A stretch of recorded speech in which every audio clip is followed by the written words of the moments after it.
bavandimwe, mbere yo kubagezaho ubutumwa ba nyir'ubutungane Papa Leo wa 14 bagenewe uyu munsi w'abasogokuru na banyogokuru, ndagira ngo tubanze tuzirikane gato kuri iri jambo ry'Imana no kubihuza n'isakaramento ryo gukomezwa duhabwamo Roho Mutagatifu. Roho Mutagatifu mu kiragano cya kera ntabwo wavugwa nka Roho Mutagatifu. Roho Mutagatifu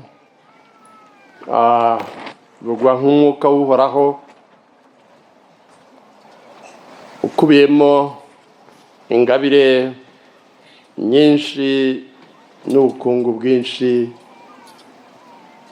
nk'uko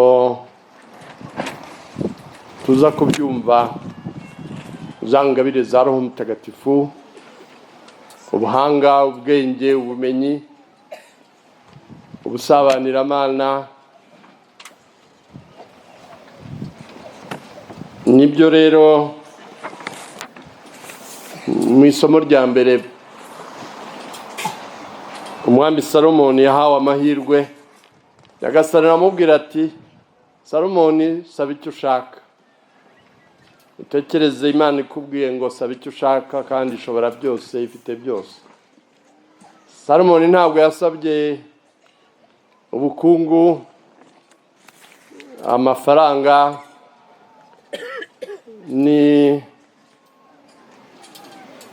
ubutaka n'amazu. Ntabwo yasabye ububasha bwo gutsinda abanzi be bose ngo bashire, no gutegeka amahanga. Ntabwo yasabye kubahwa n'isi yose, ahubwo Salomoni yasabye ubuhanga. Ubuhanga rero ni ngabire Roho Mutagatifu. Yasabye guhabwa Roho Mutagatifu. Imana irabishima iti, rwose nshimishijwe nuko utagiye gusaba ibintu, icyubahiro n'ubutegetsi, ahubwo usabye ubuhanga. Imana irabumuha. Ubuhanga rero ni nabwo uyu muntu wo mu ivanjiri wamenye ubwenge, akamenya umurima urimo amabuye y'agaciro. Nubwo wabonaga ari umurima utera uri ku gasi, ariko azi ko amabuye y'agaciro arimo. Ushobora kugurisha urutoki rwawe n'ikawa ukagura umurima w'agasi, wabonye ko harimo koruta, harimo zahabu. Abantu bakavuga bati, uriya muntu ni umusazi, ugurisha ruriya rutoki n'iriya kawa nziza ukajya kugura kariya gasi. Ariko we azi ikirimo, ko afite ingabire y'ubwenge, ubuhanga no kumenya ibifite agaciro kurushaho. Kugira ubuhanga rero no kuyoborwa na Roho Mutagatifu nibyo bihira umuntu. Pawulo Mutagatifu atubwira ati, tuzi ko byose bihira abakunda Imana, bayorwa na Roho Mutagatifu. Bana bacu rero mugiye gukomezwa n'uyu Roho Mutagatifu, tubasabira ubuhanga ngo mujye mumenya guhitamo icyiza gifite akamaro kurusha ikindi. Ibidafite akamaro mubishyire ku ruhande, kugira ngo kandi byose bijye bibahira nk'abantu bakunda Imana, kuko Roho Mutagatifu niwe rukundo rw'Imana dusangiza, Nyagasani dusangiza, gutyo bikaduha ubuzima bw'ihirwe. Kuri uyu munsi rero nyir'ubutungane Papa Leo wa 14 ku nshuro ya 6 uyu mwaka watangije nako itariki ngarukamwaka y'abasheshe akanguwe yatangijwe na nyir'ubutungane Papa Francisco, ukaba ari ku nshuro ya 6 yizihizwa kuri iyi tariki ya 26 Nyakanga, itariki ubusanzwe twizihizaho Yoakimu na Anna ababyeyi ba Bikira Mariya, ni ukuvuga sekuru na nyirakuru ba Yezu Kristo. Sekuru na nyirakuru ba Yezu Kristo, insanganyamatsiko ikaba ari sinzigera nkwibagirwa, nkuko Nyagasani yatumye umuhanuzi Izayi abitubwira umutwe wa 49 umurongo wa 15. Nyagasani yabwira umuryango ati sinzigera nkwibagirwa. Papa agira ati bakristo nkunda, Uhoraho yavugishije umuhanuzi Izayi ko atazigera yibagirwa n'umwe muri twe, atwizeza ko ishusho ya buri wese imuhora imbere, kandi ko urukundo rwe rusumba urw'umubyeyi agirira umwana we. Umuhanuzi yaduha urubuga rwo gukurikirana ikiganiro aho Imana ibwira buri wese ndetse ikabwira n'umuryango wose ikoresheje akajambo wowe. Nyagasani kubwira mutima wawe ati wowe kanaka nyirakanaka. No muri iki gihe dushobora gusoma aya magambo nk'uko yandikiwe buri wese muri twe, kandi buri wese ashobora kumva ko ubu butumwa sinzigera nkwibagirwa bumugenewe. Aya ni amagambo aturemamo ihumure n'amizero, ni igisubizo ku bibazo biremerera umutima kandi biteye ubwoba dukunze kwibaza, aho tuvuga tuti Uhoraho yarantereranye, Nyagasani yaranyibagiwe. Akenshi mu byanditswe bitagatifu, by'umwihariko muri Zaburi, isengesho rituruka ku mage umuntu aba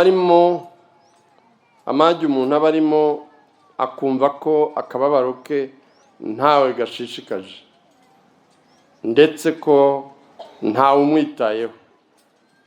Intimba umuntu yiyumvamo ikuruwe no gutekereza ko yaba yaribagiranye.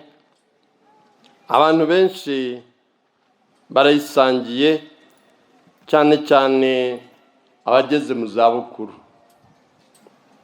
Urukundo rw'Imana rutagira uwo ruheza rwigaragaza nk'igikorwa cy'ubutabera ndetse n'igisubizo ku muntu ubaho ameze nk'intamenyekana, bikarangira abuze icyerekezo.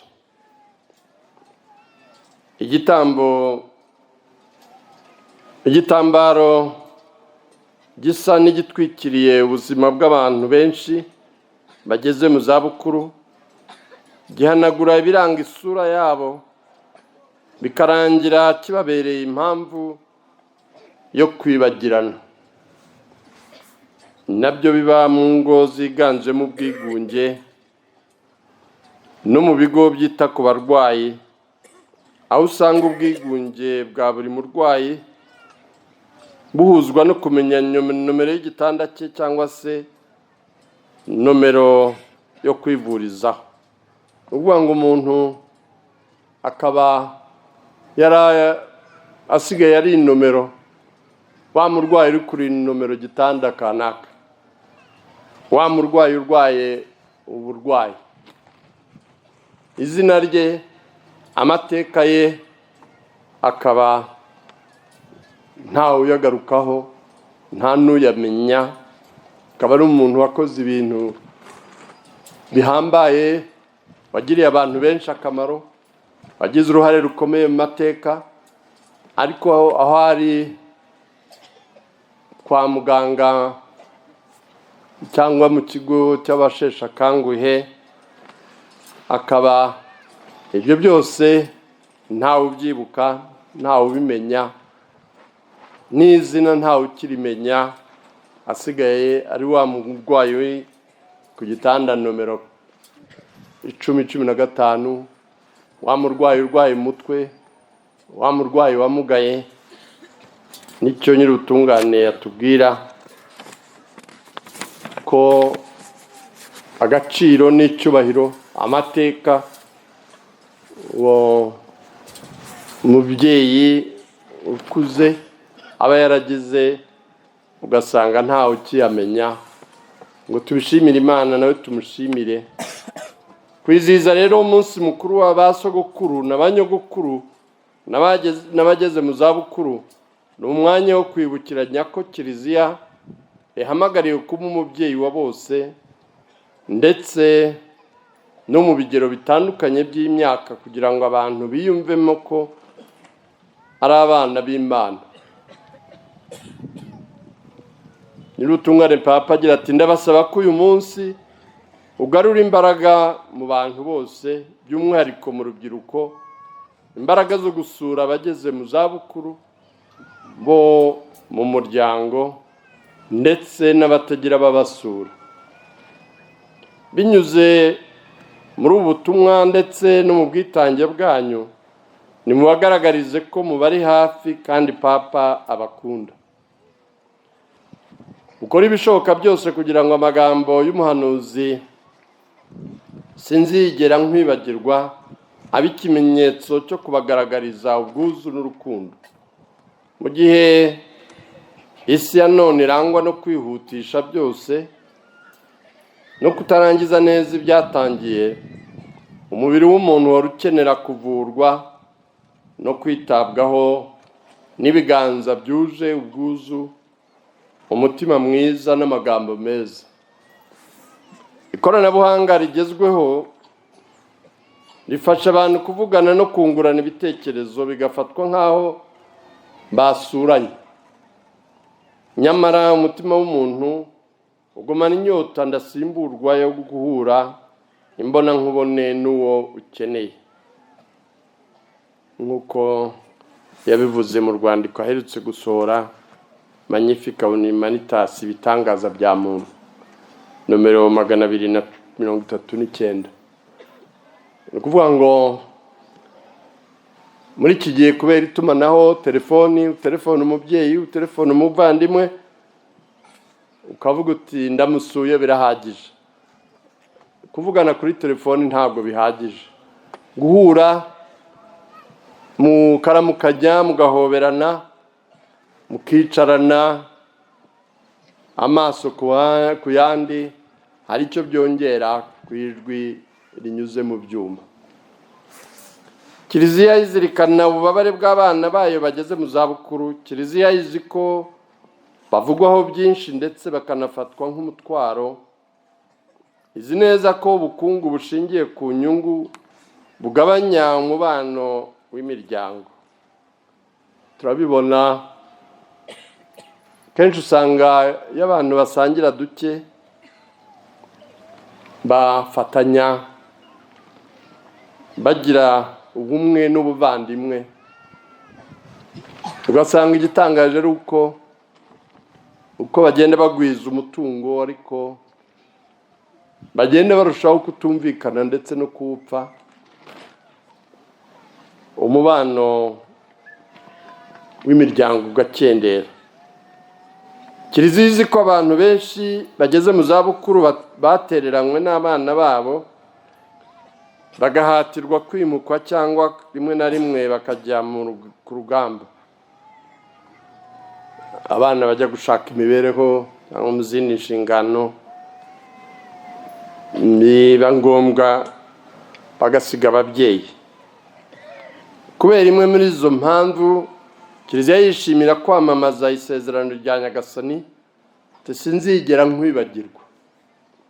Ni ibyishimo mu myaka iyo ari yo yose, ariko cyane cyane iyo umuntu atakiri muto, gutahura nk'uko umuhire Papa Yohani wa Paulo wa mbere yabivuze, gutahura ko turi abagenerwa rukundo ruzira igitotsi rw'Imana.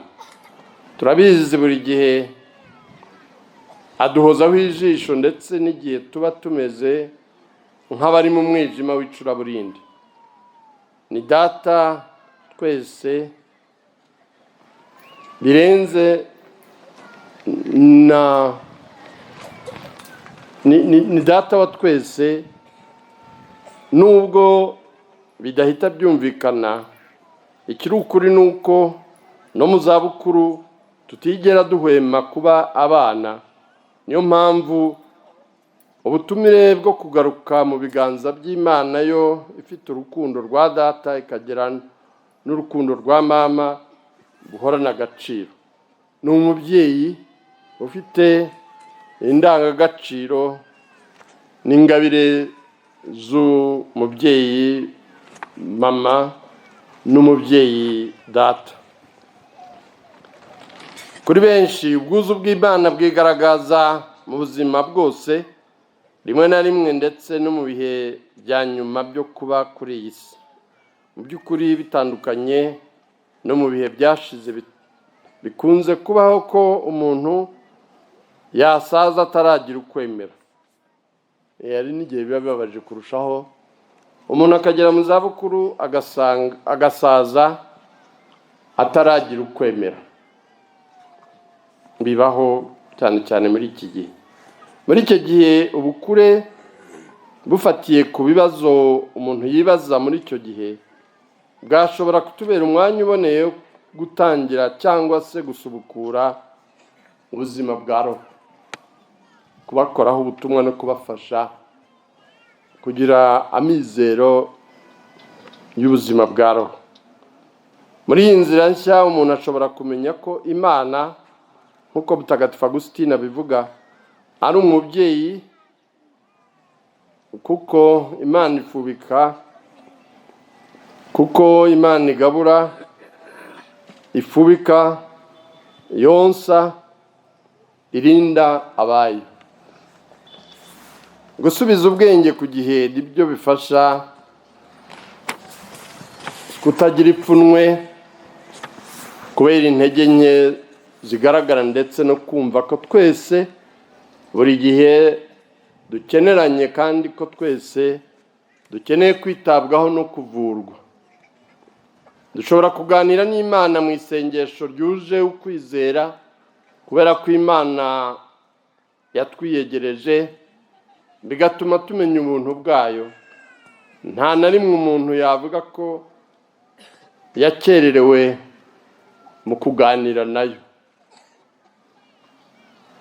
Iyi ishobora kuba impano ikomeye kuri buri wese.